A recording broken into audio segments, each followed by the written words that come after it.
Welcome to the pre-launch readings of The Magic Lantern, the first in a time-travelling trilogy through a ghost-powered projector in a haunted music hall. The Magic Lantern will be available to buy from the 2nd of November 2024. Until then, I hope to tantalise you with the first 12 chapters on the first Thursday of every month until then. So please join me on the beginning of the journey through The Magic Lantern.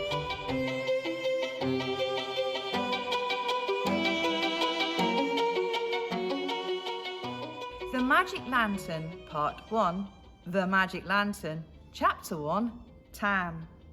It was the longest, darkest night of the year, and much of the city had already closed doors, lit lamps, and stoked up fires to fend off the bleakness. Only a few brave souls were out wandering the streets, wind-driven, icy sleet whipping their faces, the biting cold penetrating their clothes.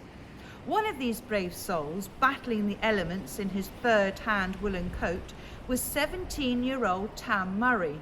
And although he didn't know it at that moment, tonight would be the most significant night of his life. For tonight, he would die. A fresh blast of bitter wind brought with it what sounded like a woman's high, desperate scream. Tam shivered, his spine tensing. Was it a scream or the howling of the wind? He was just about ready to convince himself it was only the wind when he heard it again. A high, desperate shriek, then silence for a moment, then a scream again, louder, higher, more desperate, and it sounded like she was screaming his name. Tam shouted back, "Nellie! Nellie! Is that you?" Nellie was Tam's sweetheart. Every week, he was sent to collect the films from St. George's Cross by Mr. Pickard, his employer. And every week, Tam and Nellie would meet briefly in the street. They had kissed, arranged to meet the following night in town. Then Nellie had returned to her work while Tam continued his errand. They had only parted a few minutes ago. What could have happened in a few short minutes? "Nellie!" he shouted again. A man's voice carried back to him on the wind, shouting one single, terrifying word. "Murder!" Tam hefted the sack of film canisters he was carrying further up onto his shoulder, turned on his heel and jogged in the direction of the cry, the film canisters clanking noisily as he ran. As he turned up a dark lane, a cloaked figure came hurtling towards him. They ran straight into each other. The two fell in a tangle, and in the glow of the moonlight through the parting clouds, Tam saw his assailant's blood-smeared face, a face he recognized. "You," he uttered in surprise. This was the last person he had expected to meet in a dark alley. Tam struggled to his feet, but the bloody cloaked figure had already jumped up and now swung a stick at Tam, hitting him hard enough across the back of the shoulders to knock him back down to the cold, wet cobbles. A set of running footsteps approached, and, through his confusion and pain, Tam heard an unfamiliar voice with a strange accent say, "Give me the brooch." Tam's assailant seemed to freeze at the sound of the voice and turned to look at the speaker. "What are you doing here? I told you I would come and see you later this evening. If someone sees us together," Tam's attacker spat angrily. The man with the accent laughed. "I have an airtight alibi. Take my word for it. Now give me the brooch," the man demanded, and grabbed the cloaked figure's arm, holding it away while he dipped inside their pocket and pulled out an enormous diamond brooch. Tam had seen it before. Miss Gilchrist always wore it. She said it was a family heirloom, a bit of Victorian paste of no real value. Why would anybody want to murder her for it? Tam was suddenly for a moment forgotten, and even though his shoulders were on fire with pain where the stick had hit him, his fear and strong sense of self-preservation forced his body into action. He stretched out his arm, reached for the canvas sack he had been carrying, grabbed it and swung it as he sprang to his feet, striking a lucky, nose-breaking blow at one of them. Tam didn't see which. He was already running. He ran as fast as he could up the dark, narrow lane, burst out onto the gaslit street beyond and kept running. He wasn't sure if he was being chased and didn't dare stop to look behind. He strained to hear their voices pounding the pavement. Instead, all he could hear was the clanking of the film canisters and the sack slung over his shoulder. He ran towards the subway station just ahead, clattered through the doors, threw a penny at the girl in the ticket office and danced impatiently from foot to foot as he waited for her to pass him the ticket, which he grabbed, then dashed on through the turnstile. He raced down the steps and onto the empty underground platform, panic tightening his chest. If they chased him down here, there was nowhere else to run, and no one to help him. Then a rush of stale air from the tunnel told Tam that the train was coming. He glanced back towards the steps. There was no sign of his pursuers. A moment later, the train noisily emerged. Out of breath, with his heart practically pounding out of his chest, and looking like the devil was on his heel, he pushed open the first carriage's iron lattice gate and jumped on, pulling the gate closed behind him. The electric lit carriage was a bright contrast to the cold darkness of the gaslit streets above, and as the underground train slowly jerked into action and trundled into the tunnel, Tam slumped onto a bench, every muscle in his body suddenly quivering like jelly. The train carriage was furnished with 2 long wooden benches that ran the whole length on either side. Tam shared his bench with a young couple who sat cuddled together at the far end, too caught up in each other to notice the new passenger. An older couple sat primly in the middle of the bench opposite. The woman stared suspiciously at Tam, who was still clutching the sack of films as if his life depended on them. He realised he probably looked like a fleeing burglar gripping a bag full of stolen swag or something equally suspicious. Well, she could think what she liked. Tam stared straight ahead at the window, which stared back with his own pale, dishevelled image, the image of a wet, cold, bedraggled and scared boy. He certainly wasn't the brave hero he had always imagined himself to be if ever he was tested. When his Nellie had needed him, he had turned and run. But it couldn't have been Nellie they murdered. They had old Miss Gilchrist's brooch. Nellie was Miss Gilchrist's maid. She had been out buying the old lady's evening paper when they had met briefly 15 minutes earlier. Had Nellie returned from her errand to discover the old lady's murdered body? Is that why she had screamed? He silently prayed that she was all right. When he got back to work, he would go to Mr. Pickard's office and ask him to telephone the police.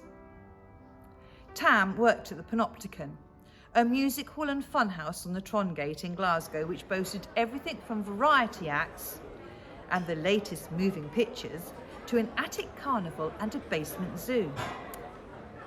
He didn't have any specific duties. He'd only started working there a few months earlier, but it was his dream to become a moving picture projectionist. Tam loved the flickers, and Mr. Pickard, the manager, had promised him that he would eventually be trained to use the cinematograph projector. First, however, he had to serve his time as a general hand, doing whatever needed to be done, from picking up the films from St. George's Cross to sweeping up manure in the basement zoo. But tonight, Mr. Pickard was putting him in charge of the magic lantern, an old-fashioned glass slide projector which Tam and old Mr. Hill, the Panopticon handyman, had recently converted to electricity. It was a metal box with a brass-encased lens jutting out from the front. It looked like a prehistoric ancestor of the modern cinematograph, and tonight Tam's job was to use it to project advertising slides between some of the variety acts. He would have to make sure that each slide was carefully in focus on the screen and that they were shown the right way round. It wasn't exactly the flickers, but it was a damn sight closer than mucking out the monkey house. By the time he got back to the Trongate, the front doors of the Panopticon were already open and the crowd was pouring in for the 7:30 show. Tam could see a small gang of boys pushing their way through, his wee brother Bobby carried along in the torrent with them, but he couldn't see his other brother Jamie. though he was sure he wouldn't be too far behind. The force of the crowd was too strong a tide for Tam to fight through, especially with the bulky sack of film canisters. So he made his way up a dirty, manure-strewn alley to the stage door. He thumped at the door with his fist, and a grumbling man in a flat cap with the stub of a cigarette poking through his ginger moustache opened it. "You're late," he growled. Tam ignored him and sprinted up the back stairs, the canisters clanging and battering against his back. Shoved open the heavy door at the top and entered the clamour beyond. The stalls were a riot of noise as people battled for space on the hard, wooden benches, or fought for a good spot to stand on at the sides and the back. He forced his way through the throng to the doors at the back of the stalls, which people were still flooding through. He pushed his way against the tide and out into the foyer, turned right and slowly made his way with the rest of the jostling crowd up the stairs to the balcony in the projection room, where he dropped the sack of films of Mr. Richards, the projectionist. Then he pushed his way back down to the stall's foyer and Mr. Pickard's office. He knocked on the door and waited, listening for signs of life. No one answered. He knocked again. "He's gone out," said a voice at his shoulder. It was George Suprini, the stage manager. "What happened to you?" he said, as he eyed the boy's more dishevelled than normal appearance. Look, I think there's been a murder. I need to phone the police. Mrs. Suprini, please let me into Mr. Pickard's office." "Not a chance of it." "But it's important. I think there really has been a murder, Mrs. Suprini. Old Miss..." "Did you see a body?" "No, but there was a scream and..." "So you didn't see a body?" "No, sir, but..." "So you haven't actually seen a murder, lad?" "No, but..." "But nothing," Mr. Suprini interrupted impatiently as he glimpsed the time on his pocket watch. Everything was running late tonight, and he didn't have time to listen to this lad's fanciful excuses. He was always late, and there was always some dramatic reason why. "Get to your job, lad, or you'll be seeing Mr. Pickard to get the sack." "But Mrs. Suprini," Tam began. But Mrs. Suprini had no time to listen to another word and was already gone, swallowed up by the crowd. "Mrs. Suprini, I think an old lady's been murdered. I saw the murderer covered with blood," he called after him, his voice lost in the melee. Tam forced his way through the excited crowd to where the magic lantern stood on a slightly raised platform at the back of the stalls. A group of men in cloth caps and woolen jackets already crammed the platform, puffing away on Woodbine cigarettes. "Gonna move!" he shouted at them above the sound of the band, which had suddenly begun to play a rousing and very loud overture. The men moved to allow Tam to squeeze past. He got into position behind the magic lantern and began readying it for the first advertisement of the evening. He barely noticed the first two acts as he fiddled with the newly installed electric light bulb, making sure it was secure and checking the wires were nice and tightly screwed in, desperately trying to forget his recent terrifying escape from his would-be murderers. The third act, a group of high-kicking dancing girls, were just finishing their routine to rousing approval from the audience when Tam finally looked up from his task. As the dancers left the stage in a flurry of colourful petticoats, a scream tumbled into place and Tam switched on the magic lantern.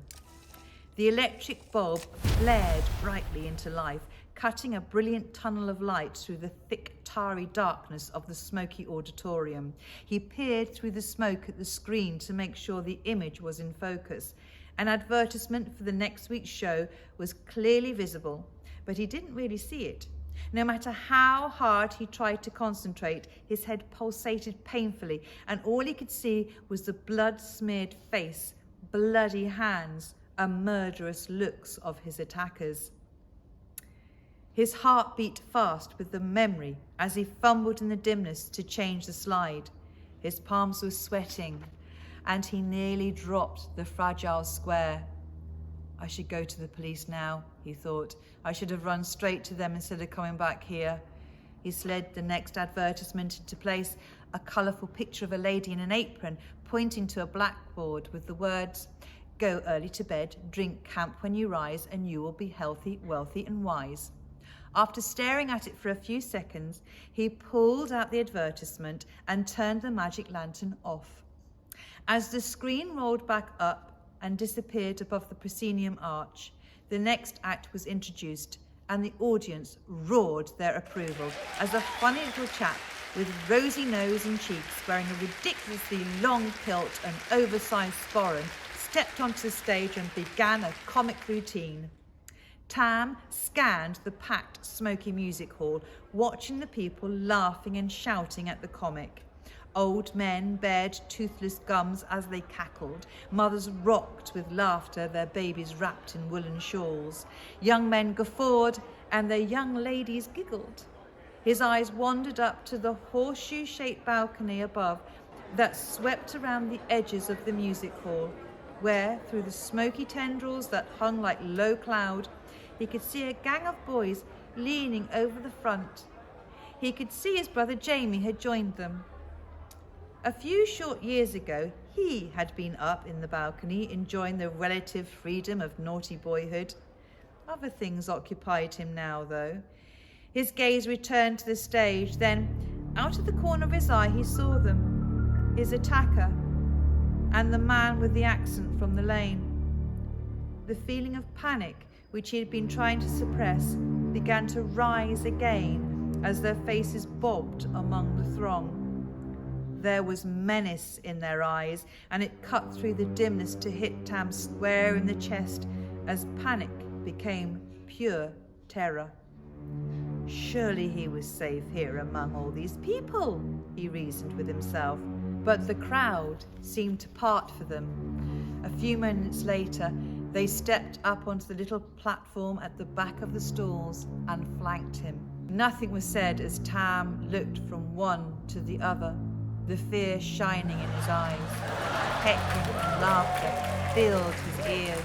He cried out for help, but the yell was drowned in the joyous shouts and cheers of 1,000 others.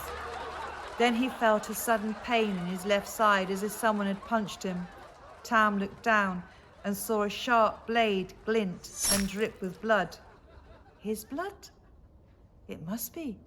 His hand found the wound and came up wet. He looked into the face of his murderers, for he was sure now that he was dying.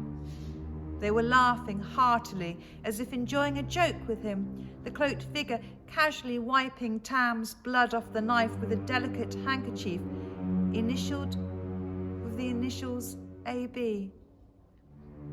He still could not believe that this person whom he had thought to be good and kind could in fact be so deadly. The tears wet his pale cheeks as he felt his life ebb away. The world went black. And that is the end of chapter 1. I hope to see you on the first Thursday of December for chapter 2.